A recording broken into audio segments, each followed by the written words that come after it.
Bienvenidos a De Película, el espacio de Caracol Radio dedicado al séptimo arte. Dirige y conduce Mario Alcalá.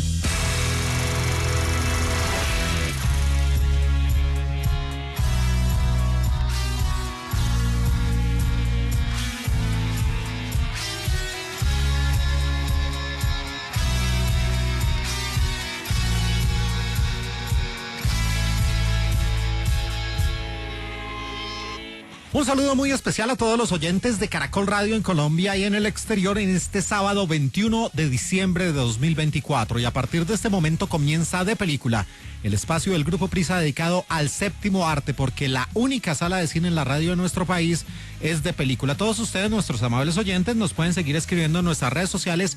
En X somos @caracoldepeli, también estamos en Instagram y en TikTok como @caracoldepelícula.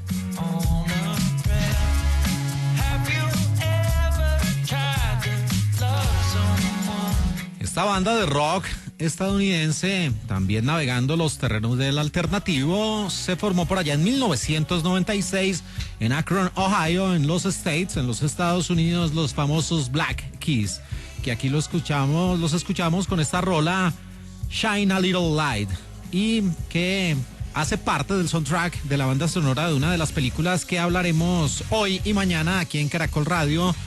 En este gran especial, como solemos hacer aquí cada fin de año, hacemos el recuento, el top 20 de las peores y de las mejores películas que nos deja este 2024. Y comenzamos como cuando le dicen a uno quiere una noticia, la buena y la mala, uno siempre por lo general dice, deme primero la mala. Pues empezamos por las malas películas. Todo esto, por supuesto, dentro de la mágica subjetividad del cine. Hay algunas personas en opiniones muy respetables, en la sana discusión cinematográfica, que pensarán que esas películas no deberían estar en este listado, o de pronto hay otros que dirán que no, que hicieron falta varias. Sí, dejamos de lado muchas veces las películas de terror, porque es que el terror, infortunadamente, es un género tan repleto y tan trillado que podría ser fácilmente un listado de solo películas de terror de lo malo que ha tenido este 2024. Pero nos inclinamos por otro tipo de largometrajes, de películas que se convirtieron en grandes fracasos en taquilla y sobre todo en grandes decepciones. Así que sean ustedes bienvenidos a este especial de fin de semana en este top 20 hoy y mañana aquí en Caracol Radio, con las peores películas de 2024, las que se estrenaron precisamente en este año que ya casi que termina. Aquí están los Black Keys con la canción Shine a Little Light.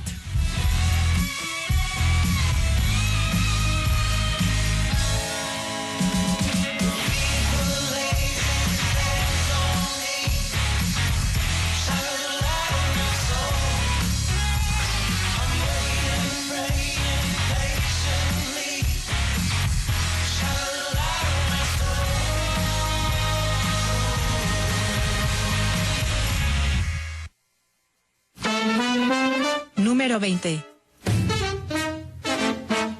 ¿Princesas? ¡Oli! ¿Cómo están, mejores amigas? Hola, señora George. ¿Ella es Katie? Soy nueva aquí. De Kenia. Bienvenida, Katie, de Kenia. Y con estos sonidos en el español latino, cortesía de Netflix, llegamos a nuestro lugar número 20 dentro de las peores de 2024, con un largometraje de 1 hora 52 minutos de duración, que en un terrible tono de musical, acompañado de supuesta comedia y en medio del romance, reversionaba una clásica película. Y digo clásica porque marcó a una generación.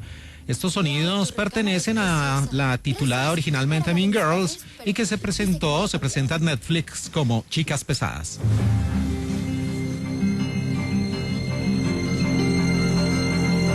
Katie, hice para ti una playlist de Spotify para que tengas cultura. Sí, y es que la película de 2004 tenía como grandes protagonistas a Lindsay Lohan y a la sensacional y siempre hermosa y talentosa Rachel McAdams, y fue de ese tipo de largometrajes que, por lo bien realizadas, pues relanzaron en su momento la carrera de Lindsay Lohan y convirtieron a Rachel McAdams en una de las grandes actrices de Hollywood. Y en adelante pues se convirtió en una de esas películas que no solo estaba diseñada para un público adolescente y no solo para las mujeres, sino también para cualquier tipo de de público que terminaba disfrutando de esta película porque mostraba, nuevamente reversionaba el tema de la chica nueva que llega a una secundaria y que tiene que enfrentarse con el hecho de ser una novata y además con las populares de esa escuela. Y era una película también hecha que no necesitaba un remake, una nueva versión. Y como siempre suele suceder en la industria cinematográfica, pues cuando no le apuestan a un producto nuevo, terminan echándole mano a este tipo de largometrajes. Y así fue como llegó este film, dirigido por Samantha Jane y Arturo Pérez Jr. Y aquí en el reparto sobresale la presencia de Angourie Rice, la actriz nacida en Australia, que ustedes pueden recordar por un pequeño papel en Spider-Man. También estuvo en Dos buenos tipos, la película del año 2016, donde aparecían Ryan Gosling y también Russell Crowe. Y el reparto lo complementaba una talentosa mujer que estuvo en la versión de Broadway, precisamente de Mean Girls, Renee Trapp. Hashtag añeja nunca vieja, hashtag la... Vete. Ok, princesas, ahora sí a divertirse. Sí, y el gran problema con este tipo de nuevas versiones es que tratan de acomodarlas de manera forzada a los tiempos actuales y lo que resulta básicamente es en un TikTok de 2 horas. Y para tratar de aliviar la situación, pues deciden volverla un musical donde los números realmente no es que le aporten mucho al largometraje y donde las actuaciones pues no generan ningún tipo de empatía, empezando por Angourie Rice, que sí, es la gran protagonista, pero no transmitía esa fuerza, ese sentido de identificación, esa realidad de una estudiante que había sido pues enseñada en casa y que venía de un país extranjero y que llega a una secundaria a enfrentarse con este mundo, pero pues Angourie Rice definitivamente este papel le quedó grande y en ningún momento lo llena. Y también lo mismo sucede con Renee Rapp, que a pesar de que pues estuvo en Broadway, pues este papel aquí también se siente forzado, no es esa mujer que puede generar todo tipo de sentimientos, especialmente de animadversión, ni mucho menos, y el resto del elenco pues hace nada por el largometraje. Así que dentro de nuestra sección de los remakes innecesarios, aquí está nuestro lugar número 20, la película Mean Girls, modelo 2024. ¿Qué vamos a darle a Katie? No puede ser, hoy estás literalmente insoportable. Número 19. Es un arte elegir gladiadores. Normalmente son prisioneros de guerra. Reclamo esta ciudad por la gloria de Roma. Tienes un don. Ira. Y aquí el caso no es un remake o una nueva versión, es una secuela y también innecesaria y más que todo motivada por el dinero, por echar mano de un producto reconocido, exitoso y de culto y convertirlo en una producción simplemente destinada para hacer negocio. Y eso es lo que sucede con nuestro lugar número 19, un largometraje dentro del cine épico lleno supuestamente de aventura, de acción, pero que parece más bien un novelón de 2 horas y media de duración, además de esto larga, donde echan mano constantemente a lo largo de todo el metraje de los recuerdos que dejó la maravillosa Gladiador de 2000 del señor Ridley Scott, protagonizada por Russell Crowe. Pues en el lugar número 19 aparece Gladiador 2. Vas a ser mi instrumento. Yo jamás seré tu instrumento. Sí, y aquí el gran protagonista es un tremendo actor, nacido en Irlanda en 1996, el gran Paul Mescal, que estuvo en una sensacional película del año anterior, All of Us Stranger, o Todos Somos Extraños, una sensacional película. Y aquí el reparto lo complementaban, entre otros, Connie Nielsen, que también la echaron mano de donde más no pudieron para tener a Lucila como gran personaje en esta historia. Y en el reparto también aparecía Joseph Quinn. Y el gran personaje de esta historia no es ni siquiera Lucius, este gladiador no. Toda la película del señor Ridley Scott gira en torno a un tremendo actor, eso sí, no hay que negarlo, a Denzel Washington, que aquí no interpreta al famoso Macrinus, sino se interpreta a él mismo. Es ver al señor Denzel Washington, que lo hemos visto en otro tipo de largometrajes, incluyendo Training Day, incluyendo Plan Oculto, interpretándose as himself, a sí mismo, pero ataviado o vestido con ropas del Imperio Romano. A la grandeza. Ahora me perteneces. ¿Qué cabeza podría darte para satisfacer tu furia? Con la del... En una entrevista, el señor Ridley Scott dijo que había vendido el set del Reino de los Cielos, la película del año 2005, que fue ampliamente criticada, al gobierno marroquí por $10 porque era más barato que desmantelarlo. Pero después tuvo que pagarle a ese mismo gobierno o alquilarle para usarlo en esta película. Y en los años posteriores al estreno de Gladiador de 2000 hubo numerosos intentos de escribir una secuela. Una idea sugerida por el productor Douglas Wick fue colocar el cuerpo de Máximos en una cueva y resucitarlo de manera similar a Jesús. Pues prácticamente esto fue lo que hicieron, pero evocando el recuerdo, porque en varios segmentos del largometraje lo único que hacen es, de una manera, insisto, telenovelesca, retomar el personaje, pero a través de un hijo perdido, y aquí la historia pues toma ese tono de tragicomedia, casi que comedia, con la actuación de Denzel Washington y con un Pedro Pascal pues que trata de hacer lo propio como una suerte de villano, como el hombre a vencer, como ese objetivo que tiene precisamente el personaje de Paul Mescal. Así que uno de los remakes más innecesarios, y eso que no nos adentramos en sus yerros históricos, porque según los historiadores era prácticamente imposible, como lo muestra esta película, inundar el Coliseo romano, llenarlo de agua para hacer la famosa naumaquia. Así que desastrosa, innecesaria. Nuestro lugar número 19, Gladiador 2, modelo 2024. Tienes todo en contra. Todo siempre está en contra mía. Número 18. Hijo mío, somos cazadores, los más grandes que el mundo haya visto jamás.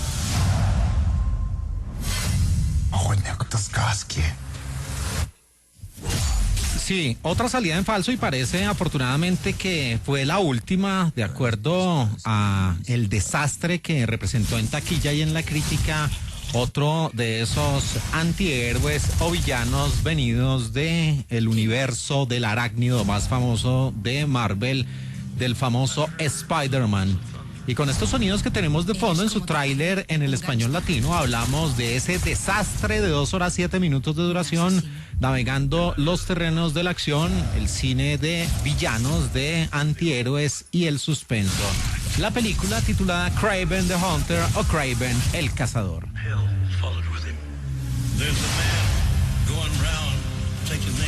Sí, lo único bueno realmente es su banda sonora ahí con el gran Johnny Cash.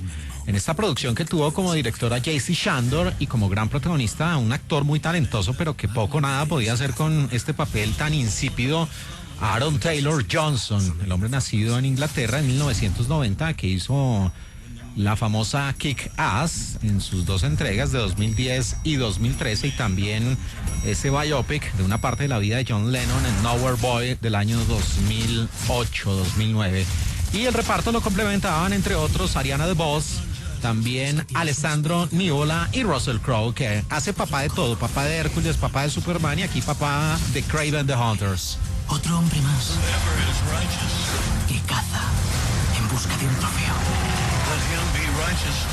Bueno, ya pasando a la historia de este Kraven el Cazador, pues aquí empiezan los problemas, porque la manera tan pueril, tan forzada, tan ridícula, y perdóneme la palabra, tan estúpida en que este cazador adquiere sus poderes, pues es lo máximo, de rebote. Porque en un principio, pues él es un personaje que se muestra como un pacifista que está bajo el yugo de su déspota e intransigente padre, Nikolai Kravinov, interpretado por Russell Crowe. Y de ahí en adelante, pues este joven es obligado a ir de cacería al África, y allí en su primer intento, pues es atacado y casi que muerto por un león. Pero un joven que pasaba por ahí, y le habían dado una pócima que estaba relacionada con ancestros y que tenía un poder muy fuerte, pues le es suministrada porque sí, porque él decía, no, ay, pues pobrecito se va a morir, entonces démosle esta pócima para que ese muchacho se recupere. Y ahí en adelante, pues se convierte en ese cazador que está acompañado de uno de los peores CGI en la historia reciente del cine, y es que estamos en 2024, y es imperdonable que estas películas tengan este tipo de tan mal CGI o animación por computador, y también se le suma la pésima edición que tiene esta película dentro de sus muchos pecados, donde no hay un villano que realmente, como decía Christopher Nolan, le haga contraparte a este hombre. Y lo peor que puede tener una película de antihéroes o villanos como Kraven the Hunter es que tenga una motivación para ser bueno. No, el villano tiene que ser malo en todo momento, y esto le da más fuerza y más credibilidad al personaje, pero aquí a la fuerza tratan de que se vuelva bueno o que haga cosas buenas. Tenemos un animal más fuerte de lo que puedas imaginar. Sí, hubo muchos intentos antes de llevar a Kraven el Cazador a la pantalla grande, todos los cuales finalmente fracasaron. Sam Raimi quería que apareciera en Spider-Man 4 antes de que se cancelara, y la lanza de Kraven apareció en The Maze en Spider-Man 2, El Poder de Electro, en 2014, como un adelanto de su aparición planeada para la película Los Seis Siniestros, que también fue cancelada. En cuanto al MCU, Ryan Coogler quería incluirlo en Black Panther, inspirándose en el cómic Black Panther de Christopher Priest, pero no pudo conseguir los derechos. John Watts quería que Kraven fuera el villano de respaldo de Spider-Man No Way Home de 2021 en caso de que la historia del multiverso no funcionara. Y finalmente, después de tantos intentos, terminó en el peor escenario de todos. Una película desastrosa por muchos aspectos y porque se desperdició a un buen villano como lo es en los cómics Kraven the Hunter. Estos sonidos de nuestro lugar número 18, Kraven the Hunter.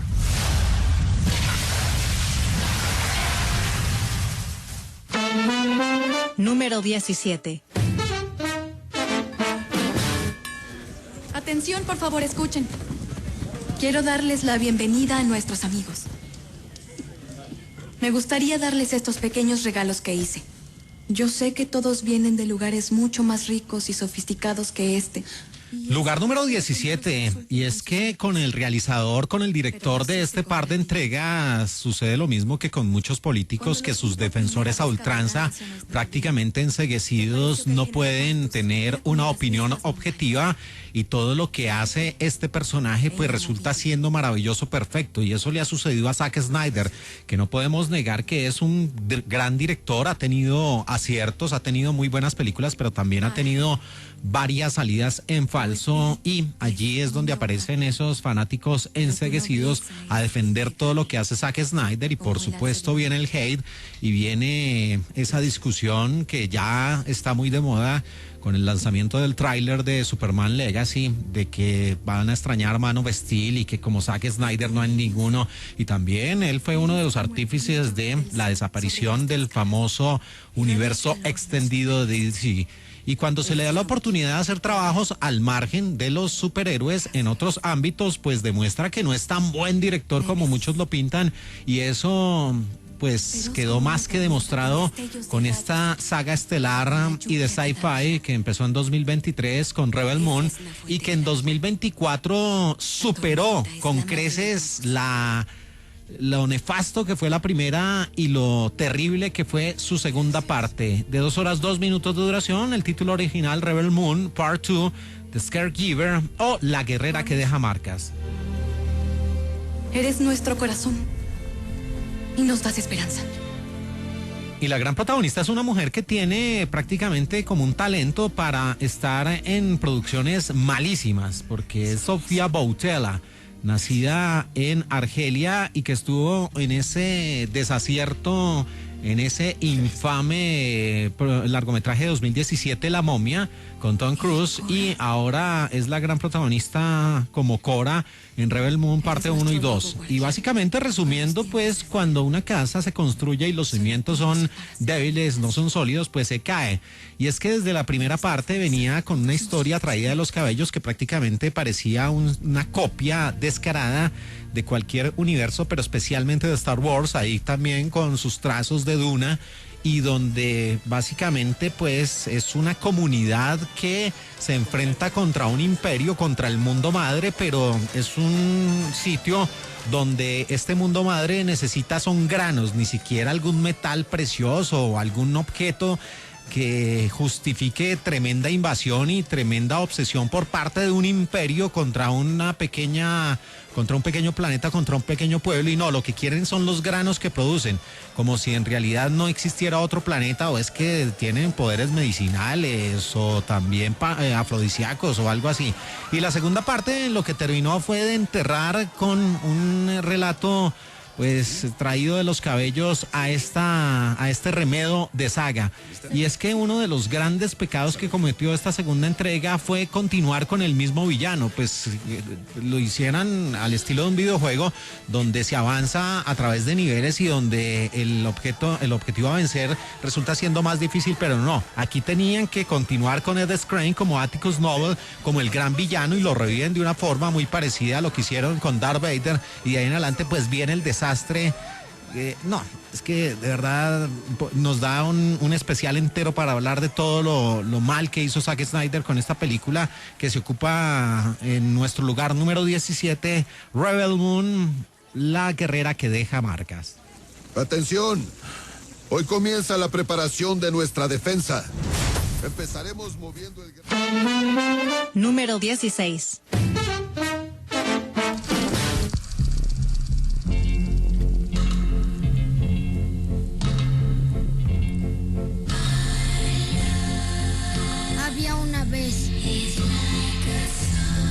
Una madre y sus 2 hijos. Posición número 16. Yo creo que si los Razzie Awards hacen una categoría como premio a toda una vida, como sucede en los Oscar, pues definitivamente deberían entregarle uno ya a Halle Berry, que es una asidua visitante de los Razzie Awards, lo peor del cine. Ya lo ganó con Catwoman y debería ganarlo con esta película cuyos sonidos tenemos de fondo de su tráiler en el español latino y que es de este 2024 en su rol de Mama, con el film titulado originalmente Never Let Go y que se tituló como No te sueltes.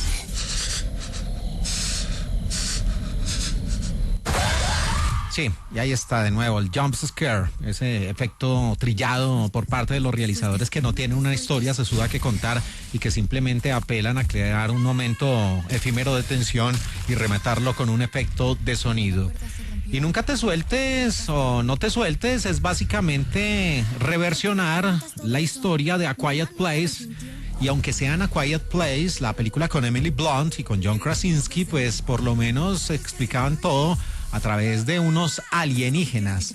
Pero aquí se la pasa durante todo el metraje el director Alexandre Aya, que ha hecho buenas cosas de terror, pero aquí sí perdió las luces en esa hora 41 minutos, engañando al público, haciéndole ver que existe algo que se cierne sobre los protagonistas y que de no estar atados a una cuerda, a una casa, pues les va a pasar de lo peor. Pero es que la película en serio parte de una premisa tan infantil y tan ridícula que de ahí en adelante pues es difícil tratar de conectar con la producción, y lo que se suceden son situaciones que obedecen al terror, pero extraído de otros largometrajes, sino con una historia propia que resulta, insisto, como un remedio de lo que fue en su tiempo A Quiet Place, y de ahí en adelante pues la película termina y finalmente nunca se explicó qué era lo que acechaba o amenazaba a los protagonistas, e incluso a mitad de camino el gran personaje de esta historia, que se suponía Halle Berry, termina de una forma estúpida con su existencia. Y así se la pasa este largometraje que pues hace parte de los lamentables trabajos que ha tenido a lo largo de su carrera Halle Berry. Mark Romanek fue designado para dirigir la película cuando se titulaba Motherland o Madre Tierra, y Alexandre Aya asumió las funciones de dirección un mes después. Aquí también eso es casi que cantado que cuando una película a portas de comenzar la producción o el rodaje cambia de directores porque las cosas no van a salir bien. Las palabras "nunca me dejes ir" y variaciones de ellas "déjalo ir, no puedo" se dicen un total de 10 veces, 8 si no se cuenta el flashback que repite una escena. Y es que definitivamente tampoco es que tenga un guión fuerte, y lo único que trata de salvar la situación es la actuación, por lo menos realista, de el par de pequeños, pero de resto es un largometraje involucrado en el cine de terror que promete muchas cosas y que no desarrolla ninguna. Nuestro lugar número 16, la película Never Let Go, No te sueltes. Se aseguró irnos. ¡Ayuda! Eso es lo que quiere que creas. Número 15. Is it scary being a lady FBI agent? Yeah. Take a nice long look. Y después de la pausa continuamos aquí en De Película de Caracol Radio en este sábado 21 de diciembre de 2024 y seguimos adelante en nuestro gran especial de fin de semana, y hoy y mañana estaremos aquí del 20 al 1 recorriendo el camino de conocer en la mágica subjetividad del cine los peores largometrajes de este 2024. Y llegamos a nuestro lugar número 15.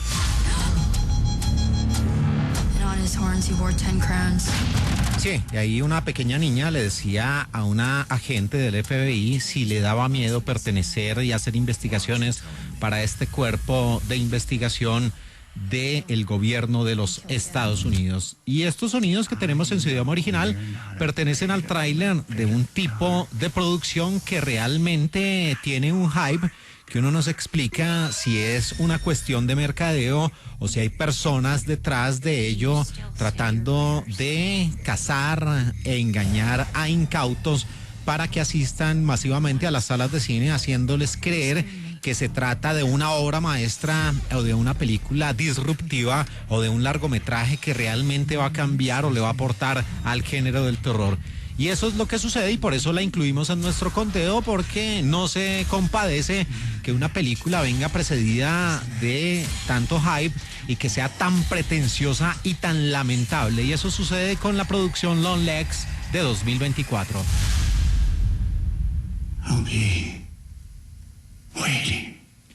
Y aquí la dirección corre a cargo de Osgood Perkins, y en el reparto la gran protagonista de esta historia es una mujer nacida en Santa Bárbara, California, el 29 de mayo de 1993, Maika Monroe. Ella en el pasado había estado en Independence Day, la secuela de 2016, y también en otra película de terror, It Follows, de 2014.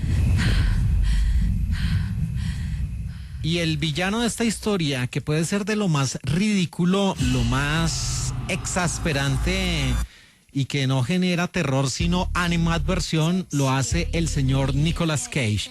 Y Nick Cage es un gran actor, pero cuando pasa a los terrenos de lo histriónico, de lo sobreactuado, pues su trabajo es lamentable, es nefasto. Y si a esto le suman un trabajo de maquillaje que tratan de convertirlo a él en el perturbador de turno, en el sujeto que puede causar cierto tipo de temor en las audiencias, pero que ese personaje maquillado resulta siendo completamente ridículo y rocambolesco, pues ahí empiezan a verse los resultados de por qué esta película aparece en nuestro lugar número 15 dentro de las peores.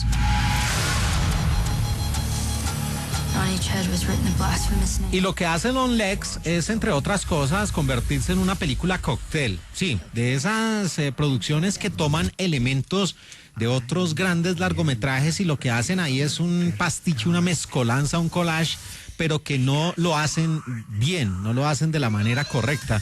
Y entonces aquí el núcleo central puede decir, y muchos han tenido la osadía de compararla con El silencio de los inocentes, y es que sí, es un agente del FBI, no es Clarice Sterling, ni mucho menos. Aquí es la agente Lee Harker, que empieza a investigar a un asesino en serie, víctima o causante de varias desapariciones, y que responde al nombre de Long Legs porque susurra estas palabras antes de desaparecer a sus víctimas. Entonces, como es un agente del FBI, como está investigando, pues así por eso la han comparado con El silencio de los inocentes. Pero no se trata de Buffalo Bill, ni mucho menos, ni de Hannibal Lecter. Se trata, insisto, de uno de los villanos más estúpidos en la historia reciente del cine, este rol interpretado por Nicolas Cage, que está ligado precisamente de una forma absurda e ilógica con una fotografía con la agente Lee Harker, y de ahí en adelante pues se teje una historia que incluso toma elementos prestados de otra sensacional película como fue Zodiac, el asesino del Zodiaco, con Jake Gyllenhaal, y donde pues este asesino, entre otras cosas, para entretener a las autoridades, manda mensajes codificados, cifrados, muy al estilo de lo que hacía el asesino del Zodiaco, y así se va construyendo una historia que es un remiendo de otras producciones, pero su mayor pecado y lo que la hace completamente inviable es ese villano tan mal logrado por parte de Nicolas Cage, con un trabajo de maquillaje absolutamente detestable, desastroso. Nuestro lugar número 15, Longlegs.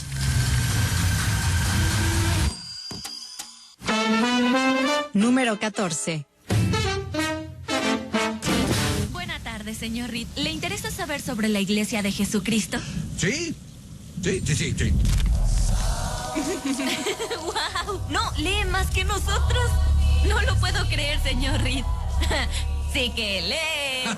Y en la posición número 14, una película también de terror muy reciente, pero que tiene el mismo efecto que Longlegs y que se convierte en ese tipo de producciones que vienen precedidas de un hype y que empiezan muchas voces a hablar maravillas y a decir pues que se trata de una obra maestra y de una película que va a revitalizar y a darle nueva sangre al género del terror, y cuando uno termina observándola, viéndola, pues dice uno, pero Dios mío, en realidad, ¿qué le pasa al público? ¿Qué le pasa a la gente? ¿Por qué catalogan este tipo de largometrajes tan horribles en supuestas obras maestras? Y es el mismo caso de Longlegs, con este film que ocupa nuestro lugar número 14, la película titulada originalmente Heretic y que se presentó como Hereje.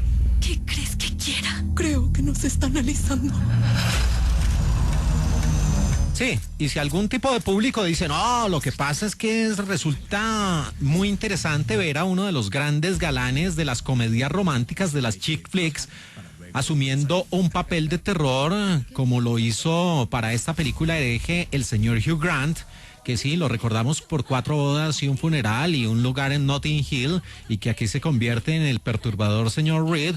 Pues eso no es ni novedoso ni mucho menos, y en su tiempo lo hizo uno de los reyes de la comedia que infortunadamente falleció a muy temprana edad, y cuando todavía nos podía dar más de su talento Robin Williams, que en las películas donde después de pasar de ser ese personaje cómico a hacerlo en el cine de terror y en el suspenso psicológico, pues lo hacía de maravilla. Sí, es valorable lo que hace el señor Hugh Grant, pero pues no es que lo haga en la película ideal. Aquí acompañado en el elenco por 2 talentosas y muy bellas mujeres, Sophie Thatcher y Chloe East.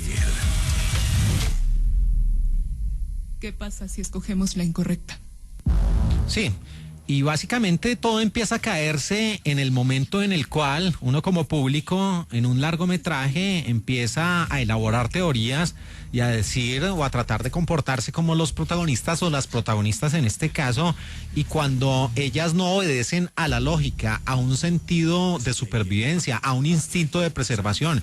Y es que la historia gira en torno a un hombre que hace una crítica abierta y que no convive con las religiones, y que incluso habla de ellas como si se tratase del Monopoly o de canciones que tienen sus covers, como sucede con esta rola que escuchábamos ahí de fondo de The Hollies. Y de ahí en adelante pues la historia muestra a este hombre que de manera sesuda engaña a un par de practicantes y de prácticamente hermanas de los mormones para darles una lección a través del terror, del secuestro y del encierro, de que ellas están en la religión equivocada. Pero aquí es donde viene ese gran talón de Aquiles. Si hay 2 mujeres llenas de vida, adolescentes, que no se ven famélicas, que se ven fuertes, y están enfrente de un hombre ya entrado en años, que sí, casi que es un adulto mayor, y no pueden hacer nada por atacarlo, por lo menos someterlo, por evitar que la secuestre al frente de sus narices.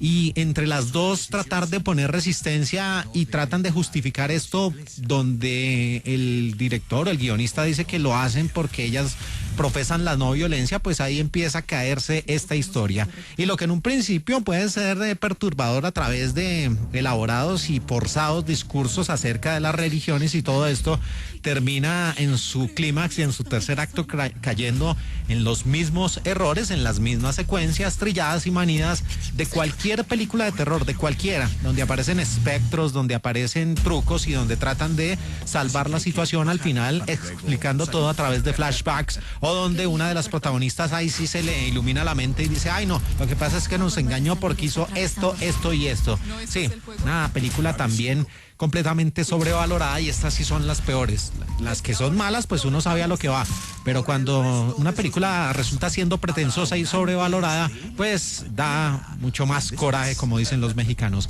Así que en nuestro lugar número 14, la película Hereje. ¿Qué es lo que está buscando? Número 13. ¿Ya vieron? ¡Una escalera! Por desgracia, mi diseño no facilita esta clase de... Bueno, el destino espera. Estoy bien. Seguimos aquí en De Película de Caracol Radio en este 21 de diciembre y seguimos adelante, avanzamos en nuestro conteo, en nuestro listado dentro de la mágica subjetividad del cine acerca de las peores producciones, los peores largometrajes estrenados en este 2024. Y con estos sonidos que tenemos de fondo de sus varios trailers, hablamos de un film de 1 hora 41 minutos de duración que tiene como génesis un videojuego. Una película enmarcada en la aventura, el sci-fi o la ciencia ficción, la comedia. Se trata de Borderlands. ¡Es Pipí! ¿Por qué crees que se llama Pisco Scully? ¿Por qué el nombre? ¡Entró a la boca! Y aquí la dirección corrió a cargo de Eli Roth, el mismo hombre que estuvo detrás de Hostel, la película del año 2005, que se convirtió casi que de culto, y también de Black Friday, eso en 2023. Y aquí el reparto, sí, tremendo repartazo, encabezado por su majestad ganadora del premio Oscar de la Academia, una mujer talentosa y bellísima, nacida en Australia, Cate Blanchett, sí, la misma que estuvo en Carol y que fue Galadriel en El Señor de los Anillos. Recientemente la vimos también en Tar. Aparece otra ganadora del Oscar, la señora Jamie Lee Curtis, un símbolo sexual por allá en los años 80. Edgar Ramírez, Kevin Hart y Jack Black, entre otros, complementaban este elenco. La mía es más grande. Bueno, y cómo olvidar también en este reparto a Gina Gerson, la mujer que estuvo en Showgirls y también en Killer Joe en el año 2011, una actriz nacida en Los Ángeles, California. Bueno, y ya pasando a esta producción Borderlands, aquí lo que sucede es lo que pasa con la mayoría de las adaptaciones de los videojuegos a la pantalla grande, es que se cuentan con los dedos de la mano las que realmente han hecho algo en materia de cine y no simplemente pues recurre a lugares comunes para tratar de enganchar a los dos públicos, a los dos mundos, a los amantes de los videojuegos y también a los amantes del cine. Y lo que sucede con esta película es eso, pues el director Roth trata por todos los medios de hacer referencias directas al videojuego, pero lo hace a través de una historia que más pareciera rendir culto o copiar directamente a los Guardianes de la Galaxia, porque aquí se forma prácticamente un equipo muy a ese estilo, donde marginados pues terminan uniendo fuerzas para enfrentar a un villano absolutamente desastroso, infame, Atlas, interpretado por el señor Edgar Ramírez, que aparece incluso como un muy malogrado holograma, y donde la protagonista de esta historia, Lilith, pues termina descubriendo que su pasado está ligado con una raza superior que dejó escondido en un planeta en Pandora. No hay otro nombre, no. Tenía que ser igual que Avatar, Pandora. No podían inventarse otro nombre, sino tenía que ser Pandora ese planeta donde finalmente se esconde un tesoro que es codiciado por todo tipo de cazarrecompensas y de mercenarios y de todo tipo de individuos, pero lo escondieron de la peor forma, tanto que muestran que se han hecho varias expediciones a Pandora para encontrar este tesoro, y cuando realmente se revela la forma como lo escondieron, dice uno, ¿en serio eran tan ingenuos que no lo habían encontrado? Porque el escondite pues sí es de lo más ridículo y rocambolesco. Pero otro de los grandes pecados que tiene esta película, y aquí sí, definitivamente, si Kevin Hart, que aquí interpreta a Roland, se caracteriza por ser un hombre que se pasa de lo histriónico y que se vuelve insoportable en la mayoría de sus películas, pues él aquí no es el elemento insoportable. Aquí aparece un robot que es Claptrap, interpretado en su idioma original por Jack Black, y una niña. Ay, no, qué personaje tan molesto, tan fastidioso, tan exasperante, que realmente y se convierte en el objeto del deseo de muchas personas y que tienen que salvarle la vida. La niña con orejas de conejo. De ahí en adelante, pues la película se vuelve fastidiosa por aguantarse a este par de elementos. Es que Kevin Hart se hace digerible y no a este par. Y la historia, por supuesto, parece una copia, insisto, de los Guardianes de la Galaxia. Nuestro lugar número 13, la película Borderlands. ¿Ahora qué está pasando? Número 12.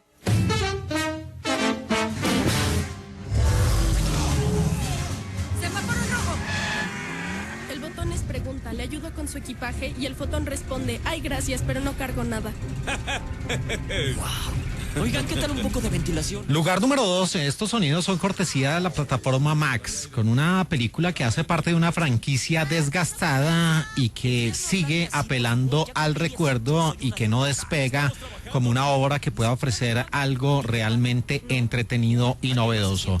Estos sonidos pertenecen a un largometraje de 1 hora 55 minutos de duración, navegando la fantasía, la ciencia ficción, la comedia y la aventura. Su título original, Ghostbusters Frozen Empire, y ustedes la tienen en Max como Ghostbusters Apocalipsis Fantasma. Aquí atrás, no abren las ventanas. ¿Puedo abrir una puerta? No, Honorapico, no asiento de artillero.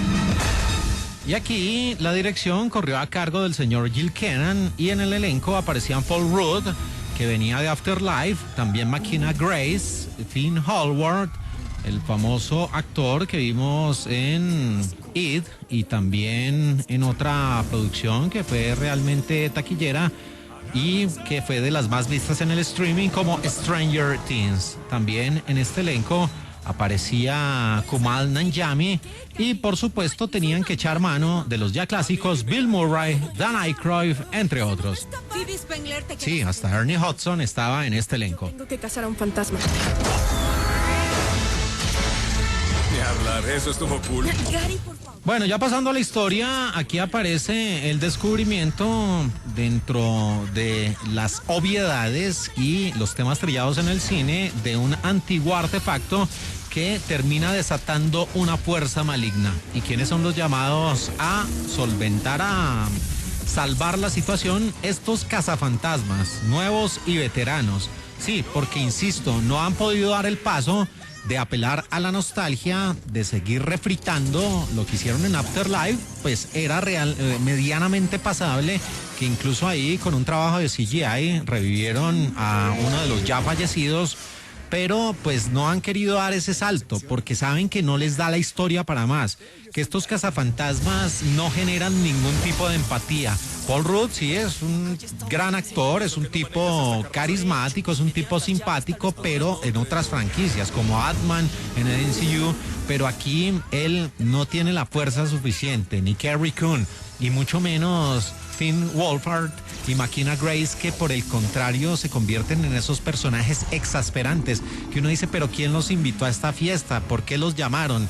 Y para poder adornar un poco este desastre, pues de nuevo vuelven a traer a Aykroyd, a Bill Murray, a Ernie Hudson, y ellos hacen lo que pueden y simplemente pues ver sus figuras vestidos nuevamente como las cazafantasmas, pues lo que hacen es volver al recuerdo, a la melancolía.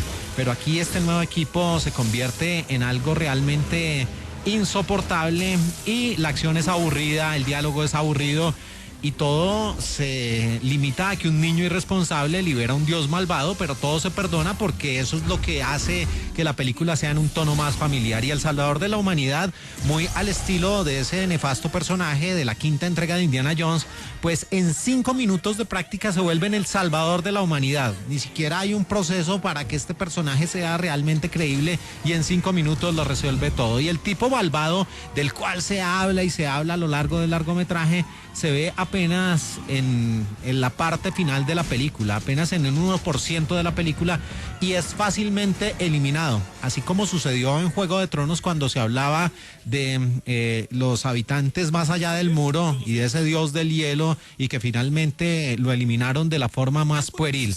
Pues eso es aplicado a lo que sucede con este Apocalipsis Fantasma, así que por eso ocupa nuestro lugar número 12 dentro de las peores del año, y puede hacer ya que se termine de una buena vez con esta franquicia de cazafantasmas que no tiene nada más que ofrecer.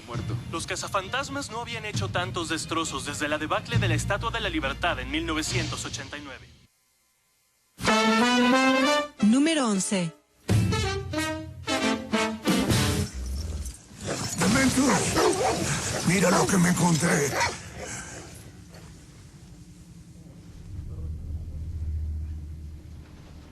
¿A quién tenemos aquí? Y con estos sonidos, cortesía de Max, llegamos a nuestro lugar número 11, con una de esas precuelas completamente innecesarias que nadie pidió y que con justa razón se convirtió en uno de los grandes fracasos en la taquilla de este 2024. Una película perteneciente a una saga que había estado interesante y que incluso tuvo una parte maravillosa, extraordinaria, con Fury Road. Pero en tiempos de el empoderamiento femenino en el cine, que no es malo, pero que cuando es forzado es nefasto, pues llegó una película eterna, larga, de 2 horas 28 minutos de duración, titulada Furiosa a Mad Max Saga. Dile a tu amigo, ahí hay de todo. Sí, y aquí se le fueron las luces al maestro George Miller, que hizo pues lo que muchos realizadores desearían, y era construir una saga que perdurara en el tiempo, que marcara varias generaciones, y lo hizo precisamente desde finales de los 70 con esa primera entrega de 1979 y que retomó de manera acertada en 2015, dando una cátedra acerca de lo que era el buen uso del CGI mezclado con el cine clásico, con la vieja escuela. Pero pareciera ser más fuerte el afán de dinero y el quedar bien y ser políticamente correcto, y trazarlo a través de una historia que, insisto, nadie pidió. Y es que, pues sí, lo de Charlize Theron en Fury Road fue interesante, pero más allá de querer conocer sus orígenes, pues no era necesario. Ese personaje se defendía por sí solo en esa muy buena película, pero no, aquí tenían que traer una niña de moda, que es una gran y sensacional actriz, pero tenían que traerla para mostrarla como esa furiosa en sus orígenes, y pues reclutaron a Anya Taylor-Joy. Y el villano, ay Dios mío, el señor Dementos, Chris Hemsworth, que hagan un trabajo medianamente decente de maquillaje, pero no le pongan una nariz postiza, hechiza, que no lo muestra a él como el villano de turno, sino como el payaso de la situación. Y es que definitivamente en cada secuencia, en cada fotograma, uno viéndole esa nariz hechiza, pues no le genera ningún tipo de sentimiento más que de burla y de incredulidad, y no el personaje que supuestamente marcó o trazó el camino de Furiosa. Y de ahí en adelante pues se viene más de lo mismo, más persecuciones, más terrenos desérticos, más mundo post-apocalíptico, pero insisto, en una historia que nadie pidió y que no le aportó nada a una franquicia, pero todo hizo parte, insisto, de ese empoderamiento femenino en el cine, llevado de la peor forma, donde pues sí, muestran ese origen también en una secuencia traída de los cabellos, de cómo esta mujer terminó reemplazando una de sus extremidades superiores para mostrarla así como la vimos precisamente en Fury Road.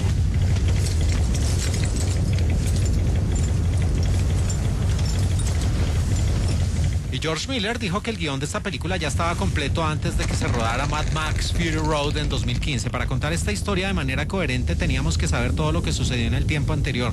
Así que escribimos una historia sobre Furiosa desde el momento en que fue secuestrada cuando era niña. Bueno, este es otro de las cerezas que le faltaban al pastel. La manera como esta niña secuestrada, sí, por andar curioseando y de la forma más infame, pues termina siendo secuestrada y donde su madre o su protectora trata de hacer todo por evitar este secuestro, pero termina en las peores circunstancias. Y siguiendo con lo que dijo George Miller, él mencionó que en Fury Road se escribió este guión hasta que se convirtió en la famosa Furiosa y terminó siendo un guión completo con arte conceptual y demás. Y los actores, los diseñadores y todo el equipo recibieron el guión antes de rodar Fury Road, pero se había quedado ahí en el cajón. Era mejor que lo hubiera dejado ahí o lo hubiera sacado en una novela gráfica o en otro escenario, pero no hacer una película tan innecesaria. Fue rodada en Nueva Gales del Sur, Australia, donde todas las películas de Mad Max de la saga se rodaron, con excepción de Fury Road, cuando las lluvias récord transformaron esas áreas desérticas en áreas de vegetación exuberante. Por eso Fury Road fue la única que no se rodó en Australia, sino en Namibia. Y esto es apenas una pausa aquí en De Película de Caracol Radio, porque mañana domingo continuaremos del 10 al 1 dentro de la mágica subjetividad del cine con los peores largometrajes estrenados en este 2024.